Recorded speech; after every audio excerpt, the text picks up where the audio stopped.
The date is May 10th, 1940. The air across Western Europe is thick with a nervous silence, a brittle calm about to shatter.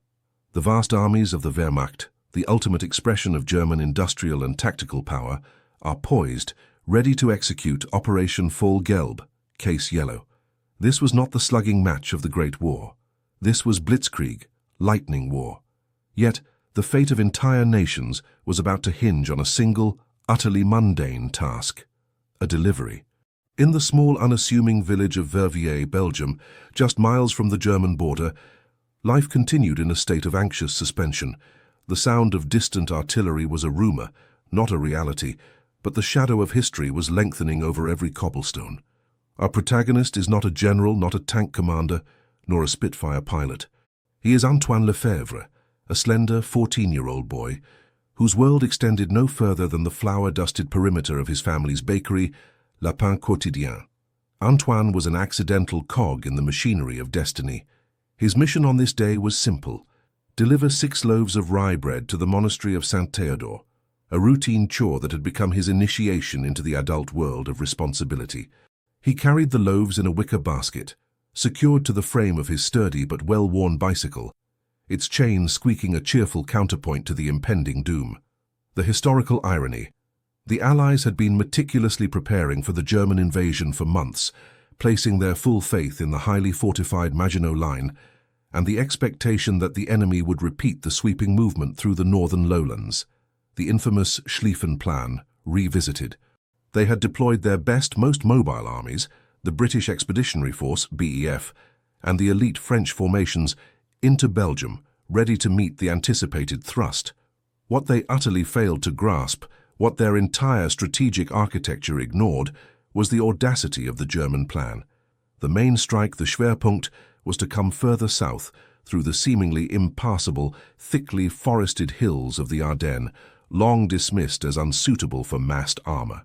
This colossal miscalculation, this strategic blindness, was the core reason why a boy and a bicycle could become an anomaly in the grand sweep of history.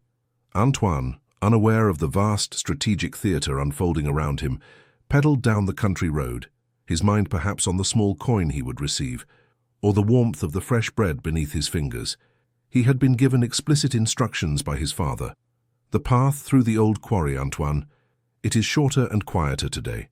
This small deviation from the usual route, an insignificant choice made by a nervous baker trying to protect his son from the main road traffic, was the first microscopic fracture in the Allied defensive shell. Meanwhile, just 3 kilometers east, the forest floor was groaning. The lead elements of General Heinz Guderian's 19th Army Corps, the spearhead of the German armored thrust, were pouring out of the dense woods. The noise was less a sound and more a geological event. The deep grinding roar of hundreds of engines, the relentless clanking of Panzer IV tracks, and the guttural shouted commands of officers. Their mission was brutal in its simplicity: breach the Meuse River at Sedan and rush into the French interior, cutting off the Allied forces in Belgium. They were moving faster than anyone in Berlin had dared to hope, fueled by the sheer, terrifying momentum of the Blitzkrieg. The lead reconnaissance unit, commanded by Captain Klaus Richter, an officer whose adherence to the doctrine of speed was almost religious, was encountering a snag. The map they held, produced years prior, showed a clear, straight secondary road leading to a crucial, unguarded crossing point. But in the years since its printing, a new, massive quarry operation had been initiated, diverting and rerouting the narrow country lanes. Richter's forward motorcycle teams were confused. Their objective was less than 2 hours away, but they could not afford a single wrong turn. Time was not just of the essence, it was the strategy. A halt of even an hour could give the enemy time to reinforce. It was precisely at this moment, as Richter was angrily unfolding his map near a dilapidated wooden signpost, that the high-pitched squeak of a bicycle chain and the appearance of a skinny boy with a basket of bread broke the tension. A German reconnaissance patrol, trained to see enemy agents, saboteurs, and resistance fighters in every shadow, saw only a target of opportunity, a potential source of intelligence, or, in the mind of the pragmatic Richter, simply the quickest way to get an updated bearing. The moment was charged. Antoine, rounding a bend, saw the steel-grey uniforms, the coal-scuttle helmets, and the terrifying black and white crosses of the Staatskiefer's 251 armoured cars. He froze, his bicycle tipping slightly, his heart hammering against his ribs, a frantic rhythm that drowned out the noise of the idling engines. He was 14, and he was staring into the cold, technical face of the invading army, his hands instinctively tightening on the wicker basket.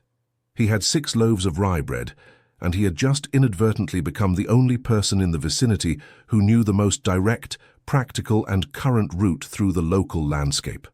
His accidental presence was about to become a strategic tool, unwittingly pressed into service by the very force he feared. Richter approached, his pistol holstered, his face a mask of urgency. The first word spoken was not a threat, but a command, sharp and delivered in heavily accented French. Road, the main road. Where is the path to the bridge?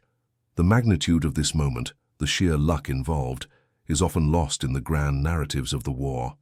A boy, a bicycle, and a baguette became the pivot point for a panzer division. History is rarely written by the generals alone. Sometimes it is the baker's apprentice who holds the key.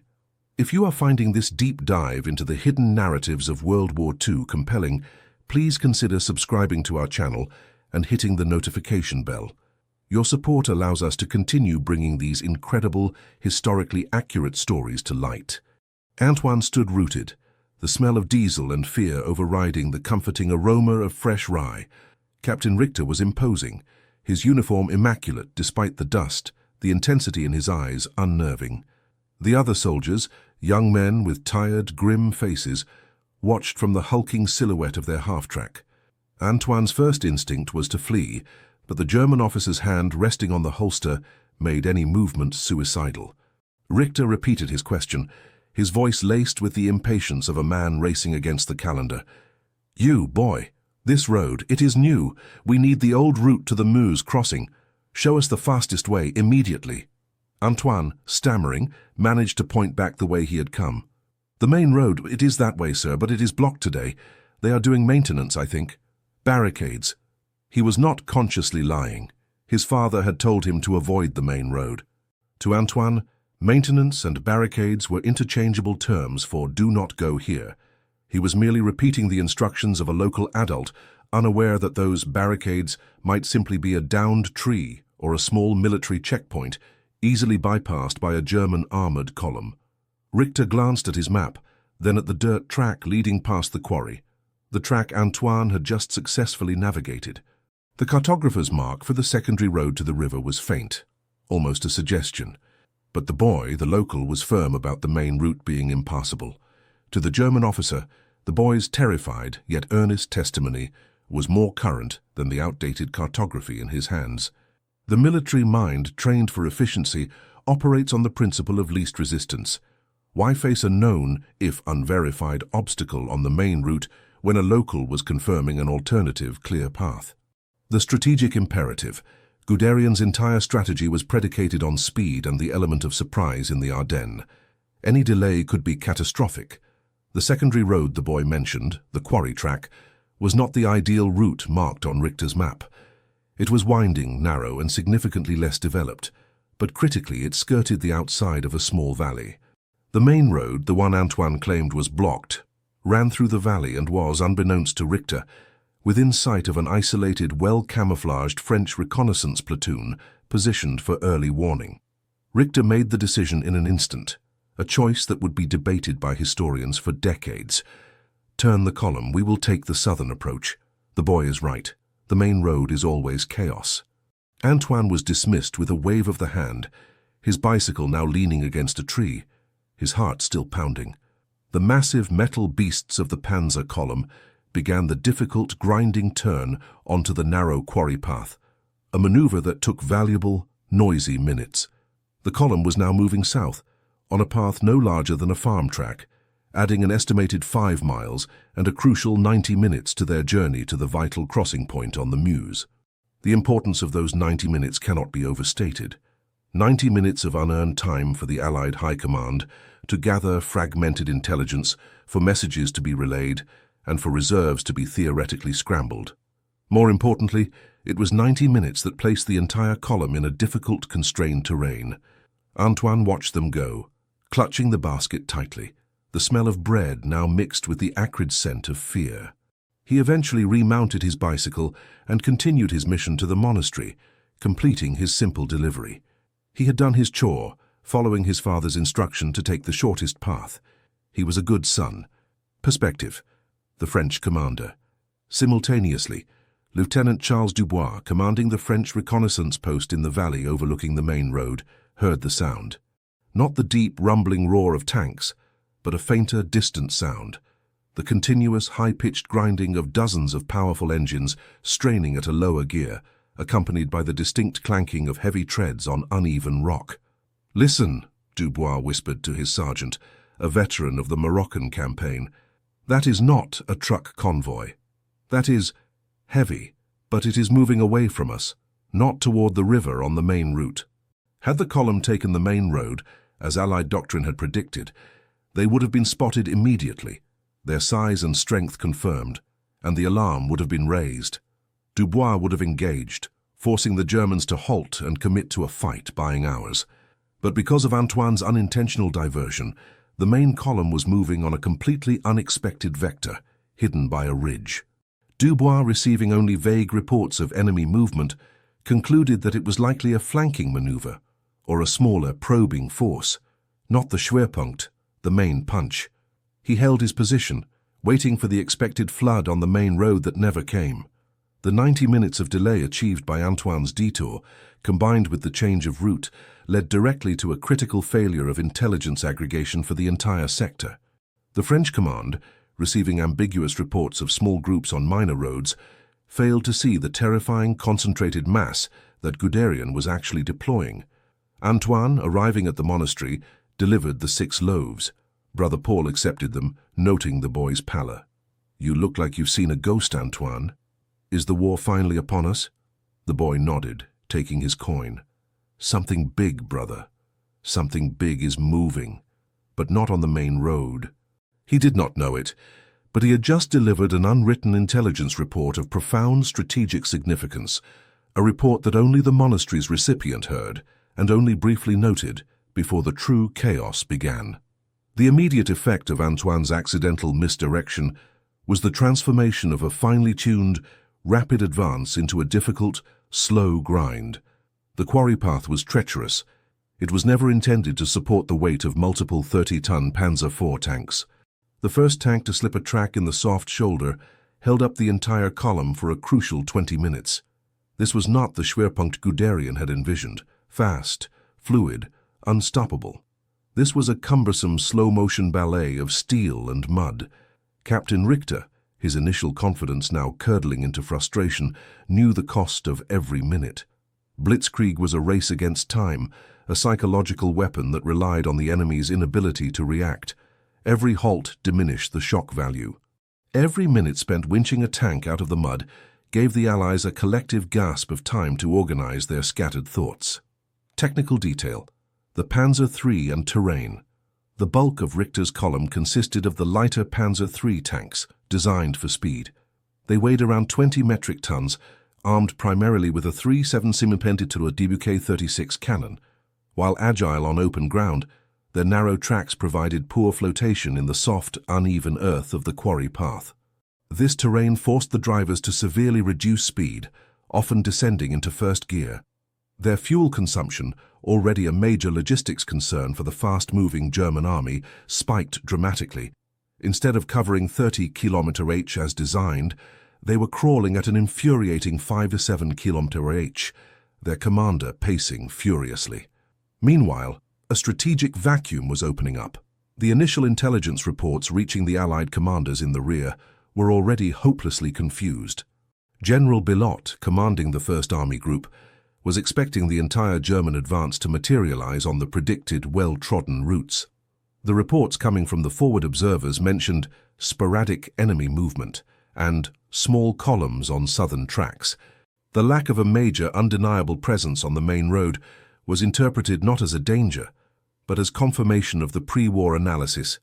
The Germans were merely conducting a feint, keeping the main forces in the north, waiting for the full-scale thrust into Belgium. Irony and misinterpretation, the Allied command's fundamental assumption was that the enemy would act rationally based on the geography and known defences. The reality was that Guderian's move through the Ardennes was an act of tactical insanity, precisely why it worked. Now Antoine's small detour was masking this insanity, making the main body of the attack appear to be a disjointed series of probing attacks rather than a concentrated, overwhelming fist. It was during one of the column's unavoidable halts, a brief moment of tense silence, that a key engineer, Sergeant Eric Brandt, noticed a small detail.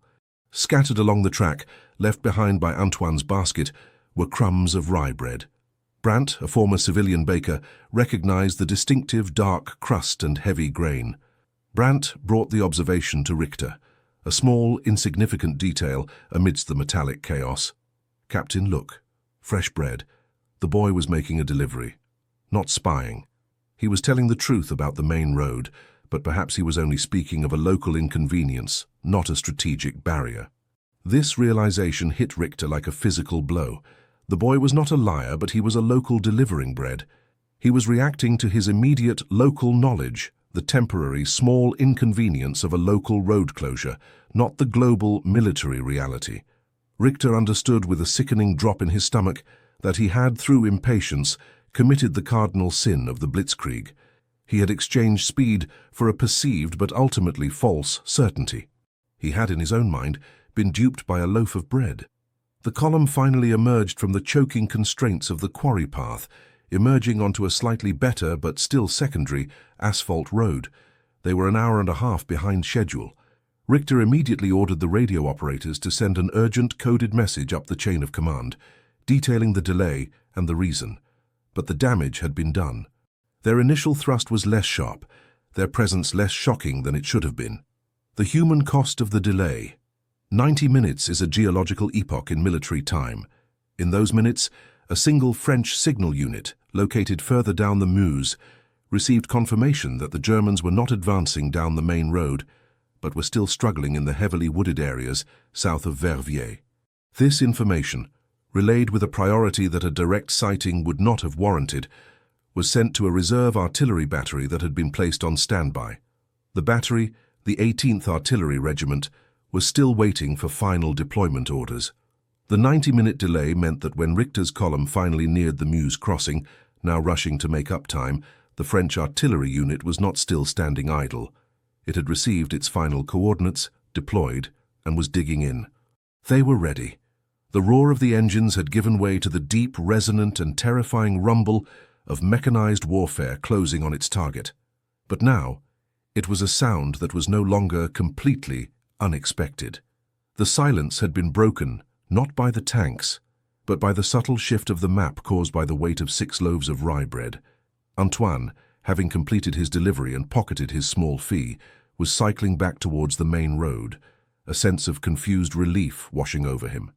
He knew he had encountered something terrifying, but he also knew he had navigated it successfully. He was a boy, not a soldier, and his instinct was to return to the normalcy of the flour-dusted bakery. He was less than a kilometre from the main road when the first salvos of French artillery began. The sound was not the distant thump of preparation, but the immediate heart-stopping screech of shells overhead, followed by the deafening percussive crump of high explosives impacting the ground. It was the sound of concentrated modern warfare. The climax, the artillery's embrace, the French 18th Artillery Regiment, alerted to the general area of the German advance, began a concentrated preemptive barrage on the only viable crossing point the German command was likely to use. Crucially, the 90-minute delay meant the French had time to fully register their guns, a process of firing test shells to precisely confirm the meteorological and topographical corrections needed to ensure accuracy. When Richter's column, now trying desperately to make up for lost time, approached the river bend, they were driving into a statistically accurate, pre-targeted kill zone. The first shell did not hit a tank. It hit the road shoulder, spraying shrapnel that shredded the tires of the lead half-track and killed the commander instantly. The column, now bunched up on the relatively narrow secondary road, ground to a complete and devastating halt.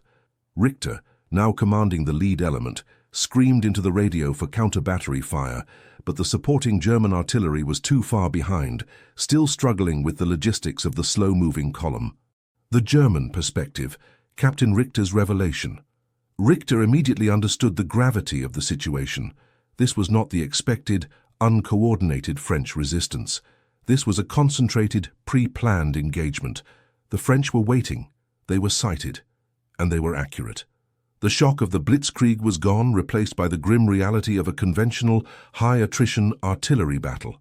"The boy," Richter muttered to his radio operator, watching the second shell vaporize a supply vehicle. It was the boy. He bought them the time. He delayed us just enough for the artillery to find the map coordinates. The Germans were trapped. The narrow path they had taken, the one suggested by Antoine's unwitting testimony, now acted as a strategic bottleneck. They could not easily fan out to seek cover or flank the enemy. The artillery, working on the assumption that the main push would be rapid and precise, was now reaping the benefits of the column's unforeseen delay and constrained movement. The shells continued to rain down, their precise explosions turning the road into a cauldron of steel and fire. Perspective. The baker's son, Antoine, thrown from his bicycle by the force of the nearby explosions, watched in horror. He saw the fire, the black smoke coiling into the spring sky, and the terrified men scrambling for cover. He was witnessing, firsthand, the violent, immediate consequence of his routine chore. He understood nothing of the military strategy, the Schwerpunkt, or the complexities of the Meuse crossing. He only understood that the column he had seen, the massive, unstoppable force, was now being destroyed, minute by agonizing minute. The trauma of the scene was immense. He wasn't delivering bread anymore. He was a silent spectator to history's cruelty. He abandoned his bicycle and ran, his boots kicking up dust, driven by the sole desperate instinct for self-preservation. Technical analysis of the damage. The artillery strike did not destroy the entire Panzer Corps, but it achieved something far more critical: psychological and strategic disruption. Material loss. Initial estimates showed the loss of 2 Panzer IIIs, 4 half-tracks, and 1 fuel Bowser. The loss was minor in the grand scheme of the Wehrmacht's power. Operational loss. The attack completely severed the communication line for the lead reconnaissance group and killed several key forward officers, including the crucial radio intelligence team. Time loss. The column was now forced to halt, disengage, and fight a costly, unplanned artillery duel. The new delay was estimated to be 6 to 10 hours, as engineers would need to clear the wreckage under continuous fire. The delay of nearly half a day for the vanguard of the German Army Group A was a tactical gift to the Allies. While it did not prevent the eventual crossing of the Meuse, it did provide enough time for the Allied High Command to finally, and correctly, identify the location of the Schwerpunkt and begin the painful, slow process of rerouting their reserves away from the expected northern thrust and towards the south. The diversion, initiated by a boy and confirmed by a loaf of bread, had finally yielded its fruit, a window of opportunity for the Allied defense to correct their fatal initial blunder. The battle at the Meuse crossing, triggered by the artillery ambush, raged for a desperate 6 hours. The German unit led by Richter managed to eventually suppress the French battery, but the price was heavy in both casualties and, more importantly, momentum. The initial psychological shock that was supposed to clear the way for a rapid crossing was nullified. The French were now fighting with the grim determination of men who understood that their lives and the fate of their nation depended on every moment they could steal from the invader. The strategic domino effect, the 6 to 10 hour delay caused by the quarry detour and the subsequent ambush, had profound repercussions that echoed up the entire chain of command on both sides. 1. For the Wehrmacht, the pause slowed the entire Army Group A, creating a dangerous logistical choke point in the Ardennes. The delay was long enough for the German High Command, OKW, to send urgent inquiries about the lack of progress. The delay provided a flicker of doubt in the mind of the notoriously cautious Field Marshal Gerd von Rundstedt, who controlled the overall direction of the attack. His internal debate about halting the armor, which would later lead to the controversial halt order at Dunkirk, began right here, triggered by the unexpected setback in the Verviers sector. 2. For the Allies, the delay, was a lifeline.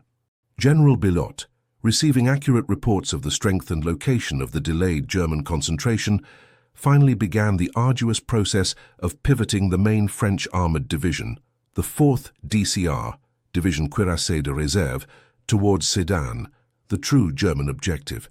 This was a move that required time, fuel, and the coordination of thousands of men, time that Antoine's detour had providentially provided. The perspective of the engineer, Sergeant Brandt. Sergeant Brandt, the man who noticed the breadcrumbs, was instrumental in the recovery effort. While trying to clear the twisted wreckage of a half-track, he reflected on the profound absurdity of their situation. "We are the Wehrmacht, the spearhead of the new age of war," he would later write in a letter home. "We have the best steel, the fastest tanks, and the most modern doctrine. Yet we are fighting here, at this insignificant river bend, because of the misplaced words of a child on a bicycle." The entire tactical movement was compromised by a routine civilian delivery. It is a terrifying thought, that our fate is not determined by the generals, but by the accidents of terrain and the mundane lives of the people we are trying to conquer. The human cost, Antoine's trauma. Antoine made it back to Verviers, shaken but physically unharmed. He did not speak of what he saw. He simply returned to the bakery and began kneading dough. The repetitive motion, a desperate attempt to anchor himself back into reality. But the sights and sounds of the destroyed column were etched into his memory. The smell of burning fuel and gunpowder was a phantom odor that clung to his hands. His father, seeing the boy's pallor and the missing bicycle, assumed the Germans had simply requisitioned the bike, a common occurrence. He did not press for details, relieved only that his son was home. Antoine's truth, the knowledge that his delivery instructions had led to the destruction of the column, was a burden too heavy for his young shoulders. He carried this secret, this accidental act of sabotage, entirely alone. The historical irony, the price of certainty. The initial reports of the successful action by the French 18th Artillery Regiment were met with skepticism at the highest levels of the Allied command. They were still so committed to the idea of the German advance in the north that they downplayed the significance of the setback in the south. The delay, while real, was not fully exploited. The Allied failure was not to notice the German thrust, but to believe that the Germans would be able to sustain the push, ignoring the tactical signs that Antoine's detour provided.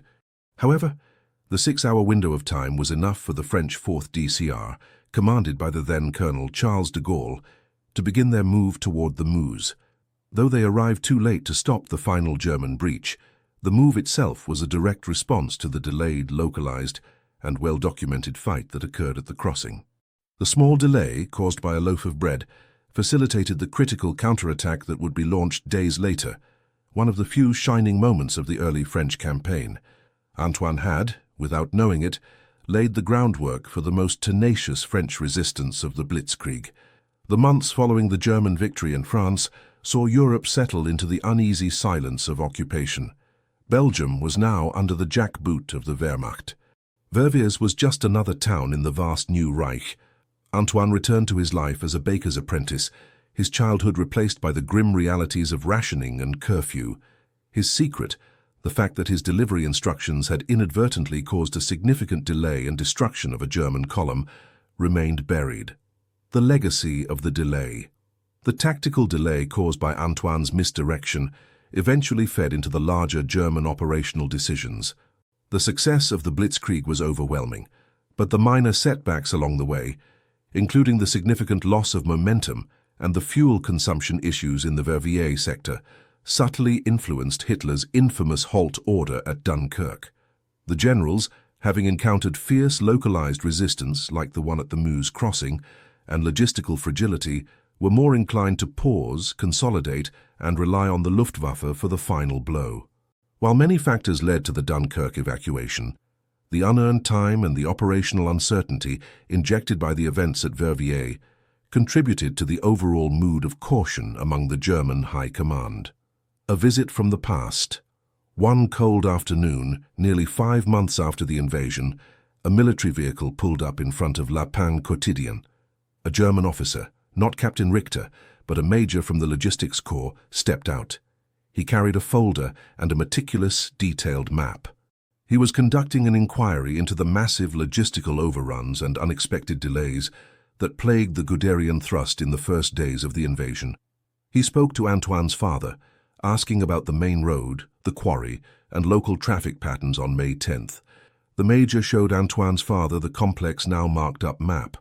"Your son Antoine was seen here, sir," the Major said, pointing to the exact location of the initial encounter. He told Captain Richter that the main road was impassable. Was that true? Antoine's father, nervous but honest, shook his head. "No, sir. I told him to avoid the main road. I did not want him in the heavy traffic. He is only 14. The quarry track was only shorter and quieter for a bicycle, not for what you drive." The Major looked at the father, then at the map. He realized the monumental simplicity of the strategic blunder. Our general's imperative for speed, combined with a boy's honest yet contextually meaningless delivery instruction. He did not laugh. He simply closed the folder. The truth was too absurd for a formal military report. The great Wehrmacht was delayed by an anxious father and his fear of local traffic. The weight of silence. The Major, however, caught sight of Antoine in the back, meticulously separating bags of flour. He approached the boy, his voice low and devoid of threat. "The bread," the Major said. "You were delivering bread that day, the rye." Antoine froze, his hands dusted white. "Yes, sir." "You did not know you were delaying an army." Antoine looked up, his eyes meeting the Major's. The terror in his eyes confirmed the Major's hypothesis. "I only knew I had to take the short way, sir." The Major nodded. He understood. The boy was an innocent. He was a perfect, tiny lever of destiny. "You are a good boy, Antoine. You did what your father told you." The Major paused, his voice dropping to a near whisper. "Never speak of the detour or the soldiers you saw. Never. Not even to your father. The war has many secrets, and this one belongs to you now. It is a very dangerous secret to share." The Major departed, filing his report. Delay caused by unforeseen terrain obstacles and poor forward reconnaissance. Personnel involved have been reprimanded. The simple civilian truth was expunged from the military record, deemed too embarrassing, too human to be admitted to. Antoine's accidental act of high-level sabotage was officially erased, leaving him as the sole custodian of the moment when a boy and a loaf of bread altered the timetable of the Blitzkrieg. The Second World War eventually ran its course, grinding through years of sacrifice, technology, and unimaginable human cost.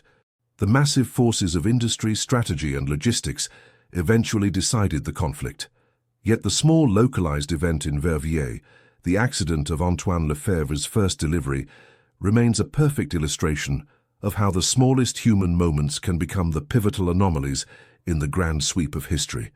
Antoine's secret, the profound silence he maintained about the events of May 10, 1940, lasted for nearly 50 years. He inherited the bakery, married and raised children, always baking the same distinctive heavy rye bread. The quiet aroma of flour and yeast was his constant companion, a comforting antithesis to the memory of diesel, steel, and high explosives. It was not until the late 1980s, during a local history exhibition commemorating the 50th anniversary of the war, that Antoine, then a white-haired grandfather, finally told his story to a visiting historian. He spoke of the fear, the bicycle, and the captain who had asked for directions. He spoke of the horrifying aftermath, the artillery fire that he knew with chilling certainty he had helped orchestrate. The legacy of the anomaly. The historian, after meticulous cross-referencing of German and French unit reports for the Verviers sector, confirmed Antoine's account. The records showed a massive, inexplicable delay for the lead elements of Guderian's 99th Corps on May 10th. A delay that was never fully explained in the official history, lost beneath the sheer, overwhelming success of the overall Blitzkrieg. Antoine's small act of obedience to his father was the missing piece of the puzzle. The power of small actions. The incident proved that the most powerful forces, an entire panzer corps, can be deflected not by an opposing army, but by a simple, local truth. Antoine's action bought the Allies a small, unearned tactical respite, a breathing room they desperately needed to correct their strategic blindness. The human face of strategy. The story shatters the myth of perfectly executed war plans. It reveals that the war was fought not just on vast battlefields by generals with pins on maps, but by exhausted soldiers relying on local intelligence and by terrified civilians making choices that had disproportionate world-altering consequences. Antoine Lefebvre lived out his days as a baker, not a hero. He never received a medal, never sought recognition. His victory was one of pure, accidental consequence, a victory of human routine over military rigidity. He was a boy delivering bread who, through sheer luck and the desire to obey his father, diverted the main thrust of the Wehrmacht for long enough to allow the Allied command to see, dimly, through the fog of war. His life, framed by the dough and the oven, stands as an enduring monument to the quiet, unrecorded heroism of the ordinary citizen during extraordinary times. He proved that even the humblest tool, a bicycle, a basket, and a simple loaf of rye bread, can, when placed correctly on the map of destiny, change the course of history. The war has long passed, but the lesson remains clear. When the vast, cold machinery of global conflict clashes with the warm, unpredictable fabric of local human life, the small thread can still pull the entire tapestry sideways. We hope this deep dive into the unexpected anomalies of World War II's strategic history has gripped you. If you appreciate the technical precision and the human drama we bring to these forgotten stories, please take a moment to like this video and subscribe to our channel.